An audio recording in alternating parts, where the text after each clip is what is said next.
Comment éviter de projeter tes peurs sur ton enfant? Salut à tous! Aujourd'hui, on va aborder un sujet puissant et souvent inconscient, nos peurs et leur impact sur nos enfants. En tant que parents, nos peurs peuvent être tellement enracinées en nous qu'elles influencent nos décisions, nos attentes et même notre façon de parler à nos enfants. Sans même nous en rendre compte, on peut limiter leur potentiel, leur confiance ou leur curiosité juste parce qu'on a peur pour eux. Alors, comment faire la part des choses? Comment s'assurer qu'on ne transmet pas nos propres peurs, mais qu'on leur offre la liberté d'explorer leur propre chemin, différencier nos peurs de celles de notre enfant?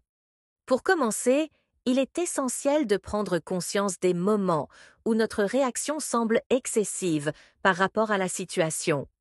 Peut-être qu'on se met à angoisser lorsqu'ils essayent quelque chose de nouveau, ou qu'on est tenté de leur dire de ne pas faire ci ou ça parce qu'on craint qu'ils échouent ou se blessent.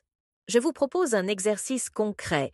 La prochaine fois que tu ressens cette peur pour ton enfant, arrête-toi une seconde et pose-toi la question. Est-ce ma peur ou est-ce une peur réelle pour mon enfant? Essaye de comprendre si cette inquiétude est fondée ou si elle vient de ton propre vécu, de ce que tu as traversé. Ensuite, utilise des phrases rassurantes et encourageantes qui montrent à ton enfant que tu as confiance en lui. Par exemple, au lieu de dire « Fais attention, tu pourrais tomber », tu pourrais dire « Je sais que tu vas faire attention et que tu es capable de le faire. Je suis là pour toi. » Cette simple différence change tout, car elle libère ton enfant de l'angoisse que tu pourrais lui transmettre tout en lui montrant que tu es présent, pour le soutenir. Maintenant, je t'invite à faire un petit exercice d'introspection. Identifie une peur que tu ressens fréquemment pour ton enfant.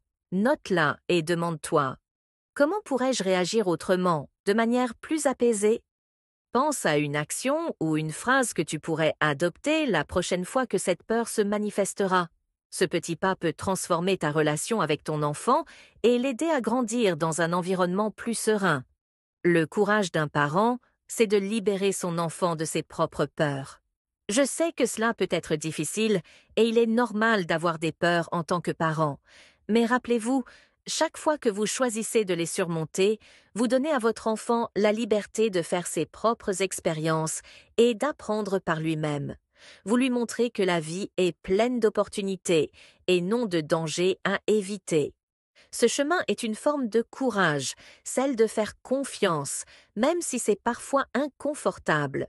Si tu te reconnais dans ce message, n'hésite pas à partager tes ressentis ou même un exemple de peur que tu aimerais apprendre à lâcher. Ensemble, on peut avancer et soutenir cette nouvelle génération de parents qui choisit de libérer, d'accompagner, sans imposer. N'oublie pas, chaque petit pas compte. En libérant tes peurs, tu libères aussi ton enfant.